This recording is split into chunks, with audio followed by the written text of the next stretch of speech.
Assalamu alaikum, my dear students. My name is Salman Riaz. Today we'll discuss topic number 6.3, practical applications of artificial intelligence and machine learning. First one है smart assistants. AI power tool and application जिसमें Google Assistant, Siri है, Alexa है, Gemini है, ये सारे आपके Google Assistants हैं. कह रहे हैं आर्टिफिशियल इंटेलिजेंस को यूज करते हैं जिसमें वो अंडरस्टैंड करते हैं वॉइस कमांड्स को. आप अगर वॉइस से कोई चीज बताना चाह रहे तब भी translate languages, set reminders and answer question all without human intervention. इंसानी मदाखलत के बगैर ये सारे काम कर रहे होते हैं. रियल वर्ल्ड एग्जांपल इसमें ये है सेइंग कॉल 8 बजे मुझे जगाना. To Google assistant in Urdu will set an alarm using speech recognition and natural language processing both powered by. आपने ये अपने फोन में कहा, अगर आईफोन है तो सिरी होगा, तो सिरी मुझे कल 8 बजे जगाना, तो वो ऑटोमेटिकली अलार्म सेट कर देगा आपकी स्पीच रिकग्निशन के जरिए से और नेचुरल लैंग्वेज प्रोसेसिंग को यूज करते हुए. इसमें दोनों ये फीचर क्या है, एआई पावर्ड है. उसके बाद रिकमेंडेशन सिस्टम ये है machine learning powered system that analyse a user past activities. ये यूजर के पास पिछले जो पुराने काम है उनको एनालाइज करेगा और उसके बाद behaviour to suggest content products और services they are likely to enjoy. फिर उस हिसाब से आपको कंटेंट, यूट्यूब पर आपको वीडियोस रिकमेंडेशन हो रही होगी, नेटफ्लिक्स पे आपको वीडियोस रिकमेंडेशन होती है आपकी पास्ट एक्टिविटीज को देखते हुए. प्रोडक्ट अगर आप दराज अमेजोन यूज करते हो तो आपने पिछली सेल्स किन किन चीज़ों में इंटरेस्ट रखी है तो उस हिसाब से उसको प्रोडक्ट जो है वो सजेस्ट होता है. उसके बाद सर्विसेज हैं तो इसी तरह से इनकी सर्विसेज होंगी तो वो भी आपको आपकी पास्ट एक्टिविटीज को देखते हुए सजेस्ट करेंगे. They are likely to enjoy, जिसमें आप इंटरेस्टेड हैं. This system continuously improve the suggestion over time using machine learning. कह रहा है कंटिन्यूअसली ये अपनी सजेशन को इंप्रूव करते रहते हैं मशीन लर्निंग की हेल्प से. यूट्यूब में आपको वीडियो रेकमेंड होती है, फ्यू क्लिप्स अगर आपने वॉच कर ली तो उसके बाद राज के अंदर आपको क्लोथ रेकमेंड हो रहे हैं आपकी ब्राउजिंग हिस्ट्री को देख के. इंस्टाग्राम आपको वीडियो शो कर रहा था सिमिलर जो आप पहले देख चुके हैं. एनएलपी नेचुरल लैंग्वेज प्रोसेसिंग है एआई की वो ब्रांच जो कि मशीन को इस काबिल बनाती है कि वो समझ सके, इंटरप्रेट कर सके और इंसानी जुबान को, इंसानी लैंग्वेज को रिस्पॉन्ड कर सके. वो स्पोकन रिटर्न चाहे वो लिखी हुई है चाहे वो आपने बोली है. तो पहले तो ऐसा था बाइनरी लैंग्वेज सीखते थे लोग, जावा है, आप बताया आपको कंप्यूटर की लैंग्वेजेस होती हैं, लेकिन यहाँ सिर्फ वो आपकी इंग्लिश समझ के, उर्दू समझ के, अरबी समझ के, फारसी समझ के, हिंदी समझ के आपको रिस्पॉन्ड कर सकता है. It power smart assistant ability to understand command in multiple language including Urdu. बहुत सारी लैंग्वेजेस के अंदर ये कमांड को समझ सकता है जिसमें उर्दू भी शामिल है. स्पीच रिकग्निशन एआई टेक्नोलॉजी है जो आपके बोले हुए अल्फाज को टेक्स्ट या कमांड में बदल देता है और ये डिवाइसेस को अलाउ करता है कि वॉइस इनपुट को रियल टाइम के अंदर वो रिस्पॉन्ड करें और अनेबल करें hand free interaction with smart assistant. और आप हैंड फ्री असिस्टेंट सिर्फ बोल के, जैसे अभी अपने अलार्म सेट करना तो भाई सिरी मुझे कल 8 बजे जगाना, तो वो आपका अलार्म सेट कर देगा बगैर आपने उसको कोई हाथ भी नहीं लगाया फोन को, सिर्फ हैंड फ्री इंटरेक्शन है. If the app makes suggestion, understand your voice, answer you और learns your habits, it is using AI. कह रहा है अगर एक ऐप आपको सजेशन दे रहा है, आपकी वॉइस को समझ रहा है, आपको जवाब दे रहा है, आपकी हैबिट्स को लर्न कर रहा है, तो ये एआई का इस्तेमाल कर रहा है. नेक्स्ट है जी business and chatbots. Customer analysis के अंदर बिजनेस में किस तरह से यूज होता है. एआई और मशीन लर्निंग के तहत कंपनीज इस्तेमाल करती हैं कस्टमर के डाटा को कलेक्ट करने के लिए, एनालाइज करने के लिए. फिर उसमें पैटर्न आइडेंटिफाई करने होते हैं कि पिछले साल इस माह में कितनी सेल्स हुई, तो सारा पिछला डाटा उसको एनालाइज करेगा मशीन लर्निंग की हेल्प से. फिर डिटर्मन करेगा कौन सा प्रोडक्ट बेचना बेस्ट है, विच मार्केट टू टारगेट, कौन सी मार्केट, बड़ी उम्र के लोगों को ये चीज़ पसंद आई, छोटी उम्र के, दरमियानी उम्र के, यंग जनरेशन, तो ठीक है उस हिसाब से.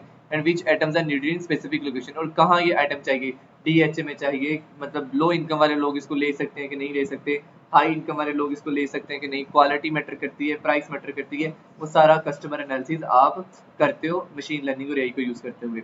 उसके बाद ग्रोसरी डिलीवरी ऐप जिसमें लाइक चीता है, ठीक है, ये यूज कर चीते, ठीक है, चीते या चीता जो भी आपने पढ़ना है, इसको मशीन लर्निंग इस्तेमाल करेंगे. Suggest items you often buy and predict which items are needed in which city based on historical purchasing data.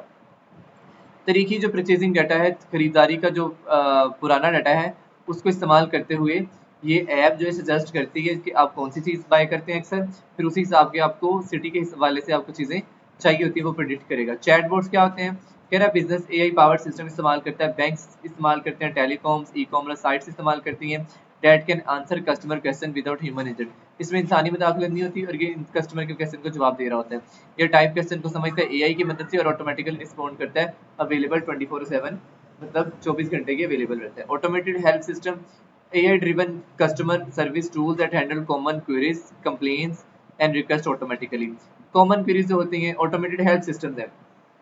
पहले से बताया हुआ ये आमतौर पर सवाल आता है, इसका जवाब ये है, शिकायत ये आती है, इसका ये जवाब देना, रिक्वेस्ट ये है, इसका जवाब ये देना, तो ऑटोमेटिकली वो सारा कर रहा है. पाकिस्तानी बैंकों में इस्तेमाल होता है, टेलीकम्युनिकेशन कंपनी से इस्तेमाल होता है, ई कॉमर्स जो प्लेटफॉर्म है वो इस्तेमाल करते हैं ताकि जो कस्टमर है उसको कम से कम वेट करना पड़े और वो अपनी सर्विस को इम्प्रूव करना चाहते हैं।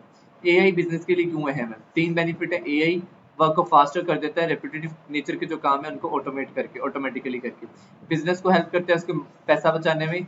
Need for large customer service teams, बड़ी सर्विस टीम के लिए उसको कस्टमर सर्विस देने के लिए बड़ी टीम्स रखनी पड़ेगी, बड़े लोग हायर करने पड़ेंगे जो उनके सवालों का जवाब दे रहे होंगे। तो इस तरह से एआई जो है वो आपका पैसा बचाता है। Helps businesses keep customers happy with quick personalised responses. Quick एक तो तेज देगा और साथ ही साथ पर्सनलाइज्ड रिस्पॉन्सेज हो रहे होंगे। एक ही चैटबॉट एक ही वक्त में 5-6 लोगों से या उससे ज्यादा लोगों से एक वक्त में बात कर रहा होगा, तो कस्टमर भी हैप्पी और आप भी हैप्पी क्योंकि आपका पैसा बच रहा है। एआई हेल्प करता है बिजनेस को ज्यादा से ज्यादा काम करने में, तेजी से काम करने में, पैसा बचाने में और कस्टमर को हैप्पी रखने में डाटा की मदद से। बाइस क्या होता है? When a machine learns unfair pattern from the data it is trained on, जब ट्रेन कर रहे हो उस वक्त अनफेयर पैटर्न अगर मशीन ने लर्न कर लिया है तो प्रोड्यूस एन एक्यूरेट और discriminatory result for certain groups, this is called बाइस।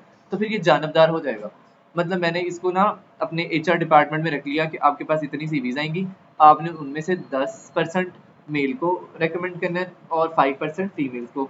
अब उस वक्त ये मॉडल ट्रेन हो रहा था, अगर इसने उसी एल्गोरिथम को मेरिट बेस नहीं है कर रहा, मेरिट बेस पे नहीं है, सिर्फ बाइसिंग होगी कि मेल और फीमेल, जेंडर डिस्क्रिमिनेशन होगी, तो उसी वाले से जब इसके ट्रेन हो रहा होगा उसने अगर अनफेयर पैटर्न को लर्न कर लिया तो ये इनएक्यूरेट और डिस्क्रिमिनेटरी रिजल्ट देगा, तो ये बाइसिंग कहलाती है। कह रहा है अगर एक सिस्टम में ट्रेन कर लेते इंग्लिश और मेल वॉइसेस के लिए, कह रहा है it may not work well with Urdu speakers और फीमेल वॉइसेस, कि उसके साथ ये अच्छा काम नहीं करेगा क्योंकि अनफेयर हार्मफुल बाइसिंग इसमें हो चुकी है। Always use diverse और balanced data to reduce bias in AI system। AI system में बाइसिंग को खत्म करने के लिए डाइवर्स और बैलेंस डाटा का इस्तेमाल किया जाए। उसके बाद है privacy and data use. AI systems often collect and use personal data, आमतौर पर ये आपके डाटा को कलेक्ट भी करते हैं और यूज भी करते हैं, सच एज नेम, लोकेशन और यूजर चॉइसेस, आपका नाम, आपकी लोकेशन, आपके यूजर चॉइसेस जो है वो, विच रेजेस प्राइवेसी कंसर्न, तो इससे प्राइवेसी ब्रीच हो सकती है। If any app tracks your movement और listen to your microphone without permission, अगर कोई ऐप आपकी परमिशन के बगैर आपकी मूवमेंट को ट्रैक कर रही है और आपकी वॉइस को सुन रही है, आपके माइक्रोफोन तक उसकी एक्सेस है आपकी परमिशन के बगैर, तो ये डाटा मिस यूज हो सकता है। बेस्ट प्रैक्टिस ये ask for permission, user permission before collecting data. पहली चीज तो ये है कि इसको चाहिए कि आपकी परमिशन के बगैर आपका डाटा कलेक्ट नहीं करे, अगर करना है तो आपकी इजाजत मांगे। फिर प्रोटेक्ट डाटा यूजिंग इनक्रिप्शन, अगर इसने डाटा कलेक्ट ही कर लिया फिर इसकी दूसरी जिम्मेदारी ये बनती है कि आपके डाटा को इनक्रिप्टेड फॉर्म के अंदर रखे ताकि हैकर उसको हैक ना कर सके, अगर हैक कर भी ले तो उसको समझ ना आए। Do not collect more data than needed, उतना डाटा ना कलेक्ट करे जितना उससे ज्यादा ना कलेक्ट करे जितनी उसको जरूरत है, अपनी जरूरत से ज्यादा। जैसे एक बाइक वाला फूड पांडा वाला है, उसको आपकी लोकेशन चाहिए, ठीक है, और उसको आपका फ़ोन नंबर चाहिए फूड डिलीवरी करने के लिए, लेकिन अगर वो आपका आगे से शनाख्ती कार्ड नंबर भी मांगने लग जाए, फिर साथ ही साथ उसकी बैंक डिटेल्स भी मांगने लग जाए, तो ये डाटा उसको नहीं चाहिए, सिर्फ लोकेशन और फ़ोन नंबर चाहिए था। तो do not collect more data than needed, जितनी ज़रूरत है उससे ज़्यादा कलेक्ट ना करें। AI is just a tool, AI सिर्फ एक टूल है, human must use it wisely, इंसानों को इसे क्या करना चाहिए, अक्लमंदी से इस्तेमाल करना चाहिए। If an AI power system makes a wrong decision, अगर एआई पावर सिस्टम गलत डिसीजन करता है तो responsibility lies with the humans who created और यूज्ड इट, तो जिम्मेदारी उन इंसानों पर जाती है जिसने इसे इस्तेमाल किया और बनाया। For example, if a facial recognition system wrongly accuses someone, the system should be fixed and decision reviewed। कह रहा अगर ये सिस्टम ने फेशियल रिकॉग्निशन के अंदर किसी बंदे को गलत तौर पर उसने आइडेंटिफाई कर दिया, उस पर इल्जाम लगा दिया, तो सिस्टम को फिक्स करना चाहिए और डिसीजन को दोबारा से रिव्यू करना चाहिए। AI smart assistant shopping apps और चैटबॉट्स में इस्तेमाल होता है। एआई कस्टमर सर्विसेज के लिए सेल एनालिसिस में यूज होगा। एआई को एथिक्स को कंसीडर करना चाहिए, फेयरनेस होनी चाहिए, बाइसिंग नहीं होनी चाहिए, प्रिवेसी और रिस्पॉन्सिबिलिटी से एआई को यूज किया जाना चाहिए। समरी देख लेते हैं जी, इसका आप स्क्रीनशॉट ले लें ताकि अगर आपके पास टाइम कम हो तो आप सिर्फ इसको पढ़ के भी अपने सारे कॉन्सेप्ट को फुल कर सकते हैं। मिलते हैं नेक्स्ट लेक्चर में, तब तक के लिए अल्लाह हाफिज़।